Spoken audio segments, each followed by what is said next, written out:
কি কোর্ট থেকে অর্ডার পাইছিল যে এটা শ্রীমঙ্গে যখন ঘুরতে গেছিলাম। আচ্ছা আচ্ছা, রাজ তুলেছে। আমার হাত কোথায়? রাজের হাত কোথায়? তুমি দেখো না? আরে কোথায় পাবো? এটা আমার ছবি, রাজ তুলছে। আপনাকে সে ছবিটা দিয়েছে এসে? হ্যাঁ, আমার মোবাইল থেকে তোলা। এগুলো র ফুটেজ আছে, র ফুটেজ দিতে পারবো। যে এখন রাজ আপনাকে কি আশ্বস্ত করেছে? আপনি কেন ওই বাসার সামনে অনশন? আমাকে রাজ কিছু এখন আপাতত বলে নাই। এত কিছু প্রমাণ থাকার পরেও কেন সে বিয়ে করতে চাচ্ছে? ভাইয়া, রাজ এখন কোথায় আছে সেটা আমি জানি না। রাজ আমার কোথায় লুকিয়ে আছে তা পোলারে। রাজ আমাকে কিছুই বলে নাই, আমি কিভাবে বুঝবো? আমি রাজের মাকে দোষ, আমি রাজের মাকে, রাজের দুলাভাইকে, সঞ্জিত শাহকে দোষ দিচ্ছি, কারণ রাজের মা এবং রাজের দুলাভাই সবচেয়ে বড় শয়তান। এত কিছু হবার পর আমাকে তার অ্যাকসেপ্ট কেন করবে না? কেন করবে না?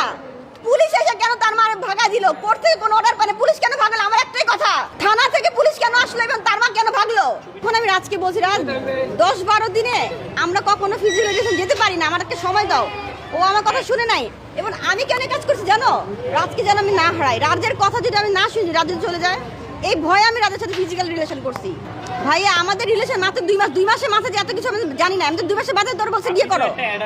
ভাইয়া, আমি 2 মাসের মাথায় বিয়ে করার কথা বলছি, বুঝো নাই? যত তাড়াতাড়ি ফিজিক্যালে গেছি তত তাড়াতাড়ি বিয়ের কথা বলছি আমি। কেমন কথা বললে এটা তুমি আমাকে? না না, সেটা আপনাকে বললাম অ্যাডাল্ট মেয়ে। এই যে এখন যে তুমি যে আমাকে অ্যাডাল্ট বলছো, আমি তো সেটাই বলেছি।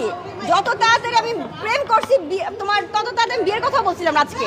তো রাজের মাঝে রাজকে সরাই রাখি। তুমি দেখো, কালকে পুলিশ অফিসার আসছে, আজকে রাজের মা নাই। তার মানে বুঝে নাও কোর্ট থেকে অর্ডার পায় নাকি এই পর মহিলা ভাগাড়া। আমি তো জানি না। রাজের মা যদি রাজকে লুকায় রেখা বলে পোলা রাজি নাই, এটা কে বিশ্বাস করবা? কোথায় কাজ করেন আপনি? আমি বিল্ডিং এ সিঁড়ি মোছা কাজ করি। বিল্ডিং এ কাজ করেন? সিঁড়ি মোছা। আপনাকে সে চিনে? সে না আসে, আমি চিনি, আমি বলে থাই নিচে সিঁড়ি এই বাসা ঝাড়ু কি দিয়ে রাস্তাকে মুছি। আনতো কিনা?